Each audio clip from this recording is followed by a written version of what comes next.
members to address their remarks to the chair. Gentleman from Florida.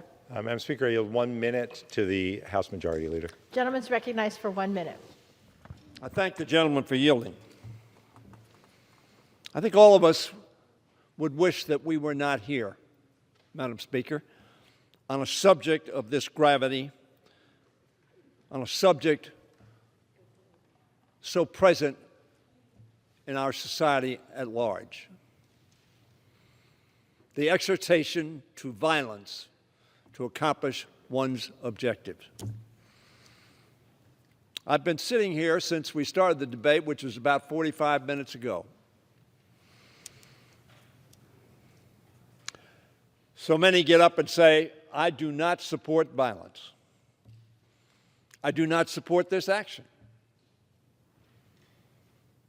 But I will do nothing about it. Now, of course, they don't say the last sentence, they just don't do anything.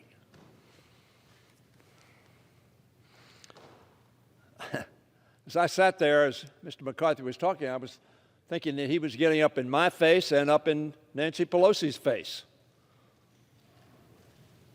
I think that's what he was doing. I expect that in vigorous debate. They focused on a non-analogous action by a member of this House, the chairman of the Finance Committee. Why did they do that? Because there is no analogous event to this one. In the 40-plus years that I have served here, there has never been a case like this. Never.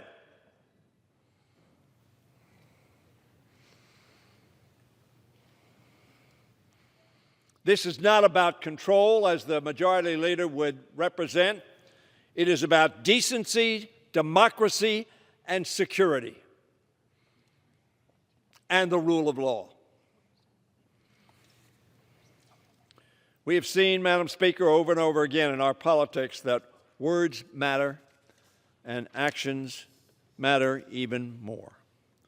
Vitriol, the glorification and promotion of violence, hate speech, and the failure to condemn all those when they occur have created an atmosphere in our country which sadly has now and too frequently been visited on this floor that is not conducive to the exercise of free constitutional politics. A former leader of my party, Dick Gephardt, said that democracy was a substitute for war, that we should settle our differences peacefully and nonviolently. The speech that has been the subject of this resolution whittles away at the rule of law and the civility needed to constructive debate. Indeed, violent words and images are too often a precursor to the practice of violence. We've seen that. We saw it on January 6th as a President of the United States incited and urged people to come to the Congress to stop democracy in its tracks. And people wanted to hang the Vice President of the United States as a result of those words because he was not doing that because he thought it was not legal. He wanted to follow the law. My friend Gabby Giffords and Senator Kelly know that all too well, that violent words and images are too often a precursor, as does Representative Speer, who worked for the late Representative Leo Ryan and was herself badly injured in the shooting that took his life. As well, my friend, the Republican whip, and his family know that words can encourage and result in violence. Last month, the family and constituents of Sir David Amess in the United Kingdom experienced the same pain. All of us who were in this Capitol on January 6th and those who stood in defense of it know that pain. The loved ones of Officers Sicknick, Liebengood, Smith, DeFreytag, and Hishida carry that pain with them every day. Officer Evans' family as well was carried that pain since April. Madam Speaker, so do the families of elected officials, journalists, and civil society leaders who have been killed or maimed by political violence across the world. Incited by rhetoric that is rationalized as acceptable in the political environment. And then, oh, I don't support violence. I don't know how that happened. Yes, I said in the front of the Capitol of the United States, of the White House, go down to the Capitol. And although it wasn't the exact words of be violent, it's what those who came down here expected the exhortation to be. It would be naive, Madam Speaker, to suppose that we can eradicate the promotion of violence in wider society, either in our country or abroad. Such evil has always existed, and the internet and social media make it easier to disseminate that malicious type of speech. But constitutional parliamentarians worldwide have long understood that in order to maintain the level of civility required to carry out the business of legislating for the people, we must have rules of decorum and limits on speech that would cause civil debate to devolve into uncivil attacks and political violence. That's why we have rules in this House to enforce decorum and ensure civility. That's why we have rules of conduct, which the chairman of the Ethics Committee read a little earlier. It should be and is undebatable that this conduct violated that rule. Those rules apply not only to this floor, but everywhere a sitting member engages in work relating to his or her service as a representative. When those rules were written, they did not anticipate that a member would threaten violence directly against another member. Not because it's never happened. A congressman from South Carolina nearly beat to death a senator from Massachusetts, Senator Sumner, because he wanted to abolish slavery. That, of course, was a crime. In some countries, threatening public officials is a crime. They didn't have to spell out that explicitly because it has always been understood that such behavior is unacceptable in this institution and incompatible with our service. Indeed, any kindergartner, frankly, Madam Speaker, will tell you that such behavior is wrong anywhere.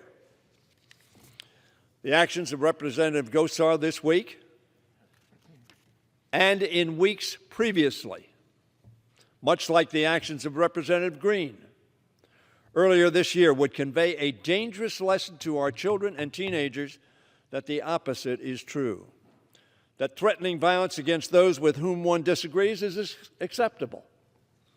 It is not. That bullying and encouraging one's followers to menace another person or another group and somehow compatible with citizenship in a democracy and indeed a civilized society. It is not. The resolution before us today is necessary because we in this House who speak for the American people must reflect, as the Speaker said, the highest standards of American society.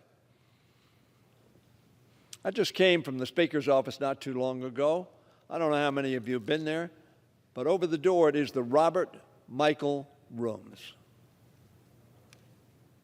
I had the opportunity to serve with Robert Michael. He was a Republican. He was from Peoria, Illinois. He was one of the finest, most decent men that I have known, not just serving in the Congress of the United States, but have known. He said this, quote, "Civility means being tough without being mean, being witty without being malicious, and believing in the power of reason to influence public debate while still being aware of the power," hear these last words, "being aware of the power of irrationality in public life." This resolution, Madam Speaker, is necessary because when members of Congress and other elected officials speak and act, our constituents and followers give great weight to our words and actions. It is a way for them to rationalize unacceptable behavior. as was done on January 6th. It is disgusting, Madam Speaker, whenever someone out in the world tweets a threat of violence or hateful content.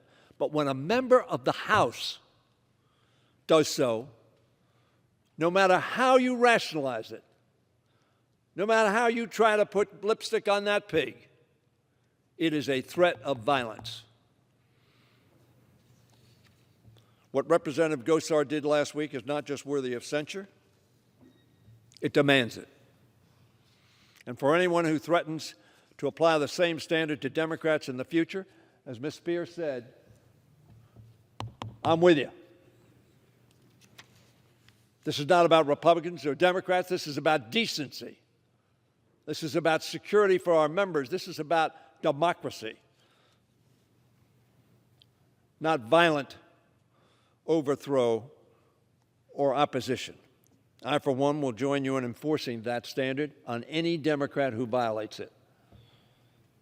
But I will tell you this, your analogies, Madam Speaker, the analogies that the Republicans have been making limp badly.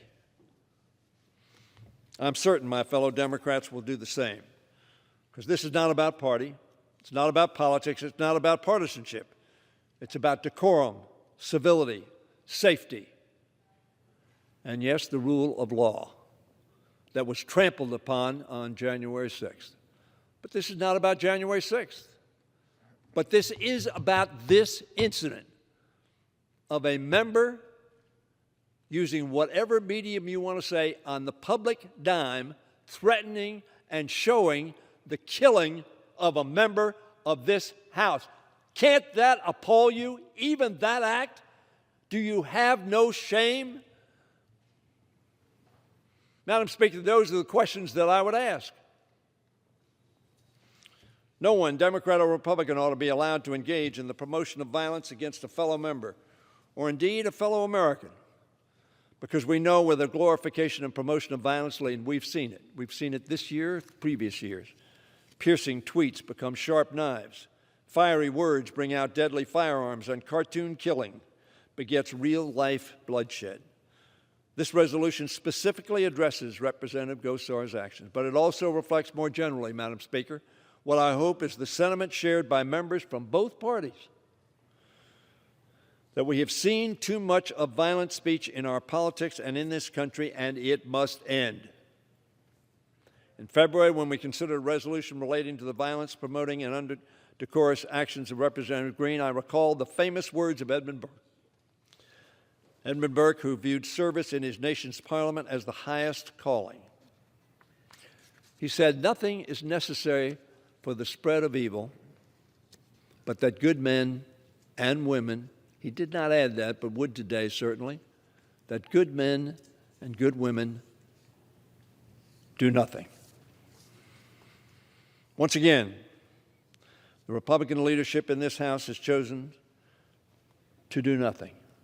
It's interesting because a far lesser offense resulted in the removal of a Republican by the Republicans from committee, Steve King of Iowa. So again, the House, in light of that void, must take action. I urge my colleagues to vote yes, on both sides of the aisle, to uphold a standard that should be critical to us all. Some modicum of respect for those who are our political opponents, Madam Speaker, and some restraint in the way we depict them and ourselves. Vote yes on this resolution. I yield back the balance of my time.